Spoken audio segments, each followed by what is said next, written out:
J'avais envie de revenir avec vous sur les derniers développements de la guerre en Ukraine et comme souvent l'actualité est très triste et vraiment dramatique parce que les forces russes hier ont lancé une attaque meurtrière contre la ville de Soumy sur son centre-ville et cette attaque a fait plus de 30 morts dont plusieurs enfants et surtout cette attaque s'inscrit dans une série d'attaques qui a eu lieu depuis que les Russes et les Ukrainiens, au travers des Américains, sont en train de négocier parce que une semaine plus tôt, les Russes ont également attaqué la ville de Kryvyi, qui est une ville de l'oblast de Dnipro,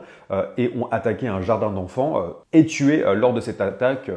Encore une fois aussi une dizaine d'Ukrainiens, dont de nombreux enfants. Et c'est quelque chose qu'on voit assez souvent malheureusement en Ukraine. Les Russes ont tendance à souvent attaquer les civils, mais en tant que correspondant en Ukraine depuis 2022, j'avoue que je n'ai pas vu une telle intensification d'attaques depuis très longtemps, parce qu'entre Kryvyi et aujourd'hui Soumy, c'est une véritable question stratégique qui se pose par rapport justement à la Russie, parce qu'au-delà de l'actualité qui est bien sûr dramatique, il est important de prendre en compte que ça s'inscrit dans une vision stratégique que les Russes ont justement de la manière dont on mène les négociations. Mais avant de commencer, je m'appelle Joseph Roche, je suis correspondant en Ukraine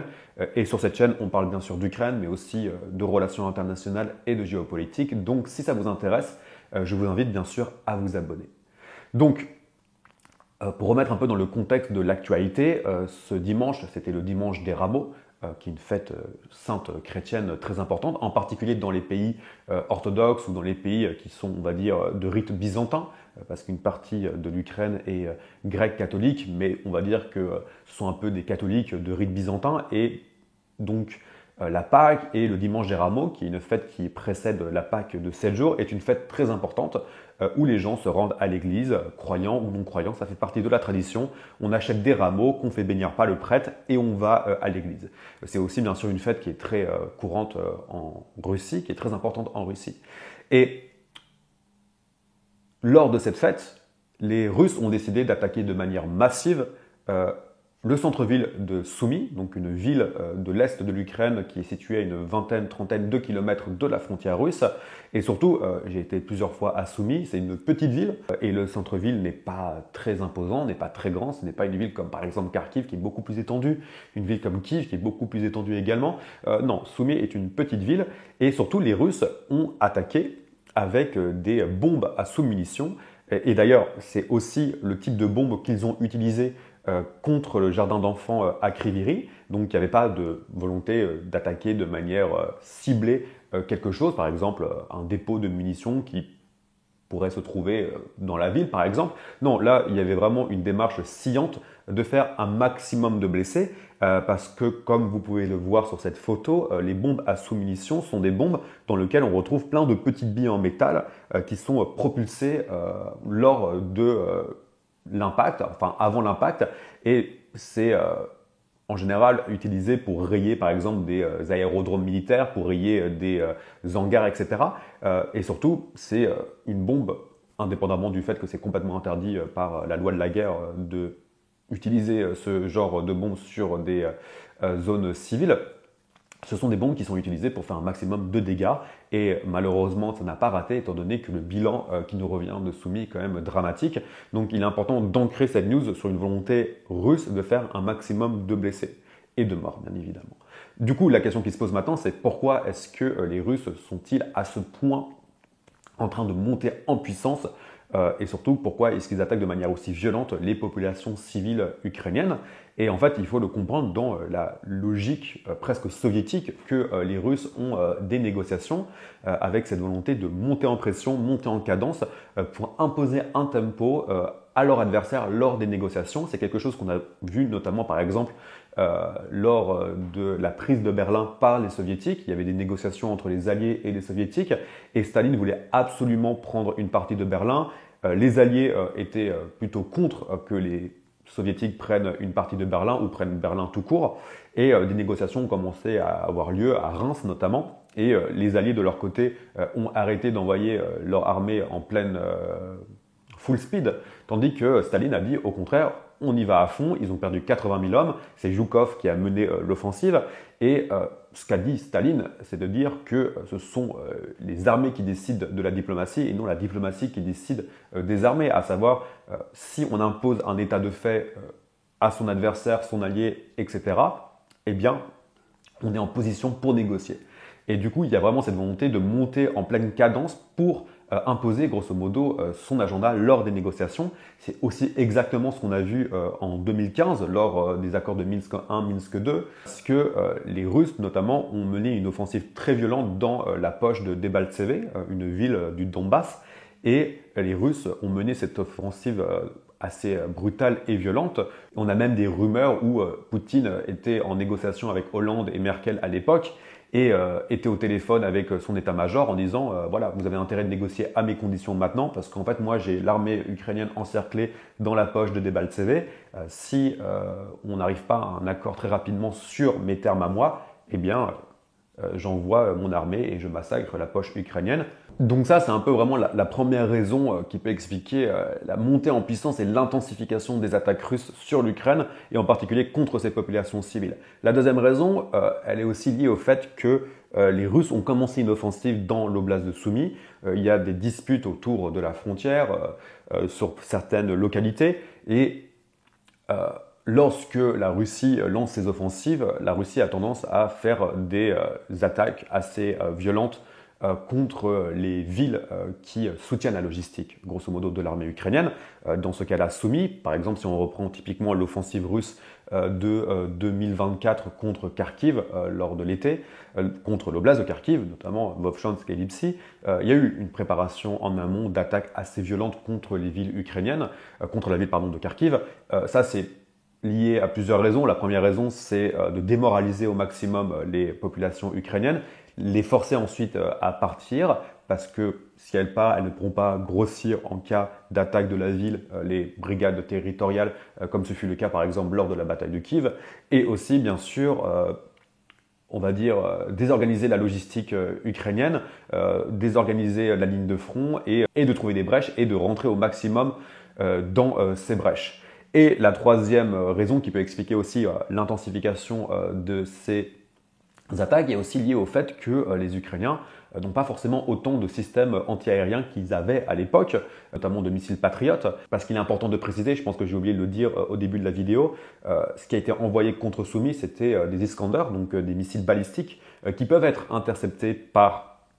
missiles Patriot. Après, bien sûr, il est important de prendre en compte que Soumy étant vraiment à côté de la frontière russe, étant donné qu'ils sont quand même très proches, le temps de réaction d'un patriote est quand même moins important que par exemple un patriote qui volerait, je ne sais pas, de Saratov ou de la mer Caspienne jusqu'à Kiev. Donc malheureusement, pour les villes comme Kharkiv, Soumy qui sont à la frontière, elles sont quand même beaucoup plus vulnérables aux attaques balistiques. Mais on sait que les Ukrainiens commencent à manquer de plus en plus de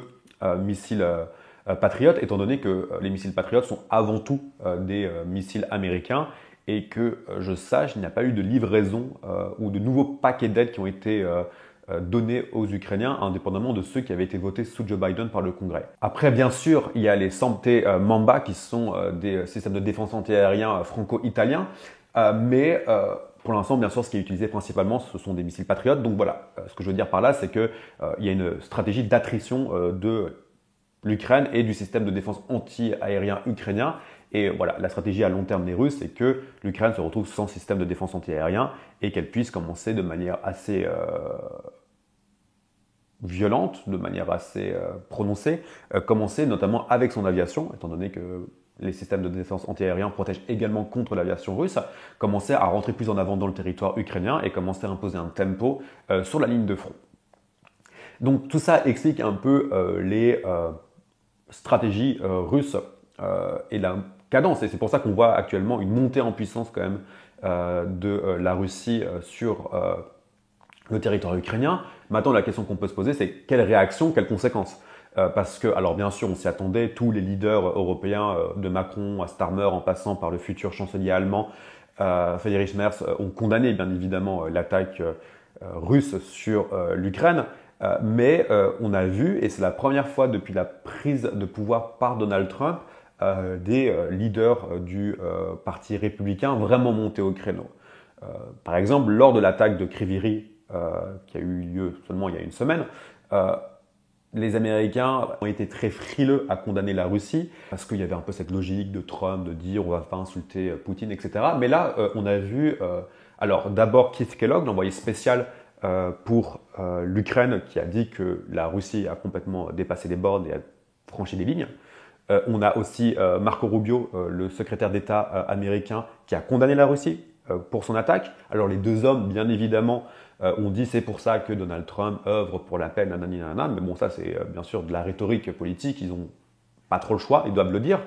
Et aussi, on a Lindsey Graham, qui est un républicain sénateur de Caroline du Sud ou du Nord, peu importe, mais bon, toujours très faucon, anti-russe, il a toujours été très pro-ukrainien. Lors de la dispute dans le bureau ovale, il s'était retourné contre Zelensky, mais apparemment ils se sont rabibochés. Mais lui a déclaré, a tenu des propos très forts dans une déclaration sur X contre l'attaque sur Soumy, et surtout a annoncé que c'est pour ça qu'il a un nouveau texte de loi qui a trouvé 52 sénateurs pour le voter, donc suffisamment que pour pouvoir le faire passer, qui a pour vocation d'augmenter encore plus de sanctions contre la Russie en disant que le seul moyen de lutter contre la Russie, c'est de complètement détruire son économie. Et du côté de Trump, on n'a pas encore eu de déclaration. Du côté de Steve Witkoff, l'envoyé spécial pour la Russie, on n'a pas vraiment eu de déclaration. Mais ce qui est intéressant, c'est de voir que je ne suis pas sûr que cette stratégie russe va fonctionner avec Trump, parce que Trump est assez, alors je ne vais pas dire imprévisible, j'aime pas trop ce terme, mais peut retourner son discours très rapidement contre Poutine. Et d'ailleurs, on commence à voir petit à petit un début de bribe où Trump se dit en colère contre Poutine, frustré, alors par l'Ukraine, par la Russie bien sûr, et demande aux Russes d'arriver à un cessez-le-feu avant la fin avril. Mais du côté, je pense, russe, on est un peu dans la théorie du niet, de dire on va faire traîner au maximum les négociations sur des points de détail, de queue de cerise, etc., etc. Et au passage, appliquer la vieille maxime de Staline, à savoir essayer de prendre un maximum de territoire, imposer un tempo et avoir un maximum de leverage pour pouvoir imposer leur agenda aux Ukrainiens, aux Européens et aux Américains. Malheureusement, malheureusement pour les Russes, c'est que l'horloge tourne et la question qui se pose, c'est est-ce que Donald Trump, pendant longtemps encore, va accepter que la Russie, de manière assez frontale, se moque du nouveau leadership de Donald Trump? Ça, l'histoire nous le dira. Mais voilà, pour le savoir, abonnez-vous et on se retrouve bientôt pour une prochaine vidéo.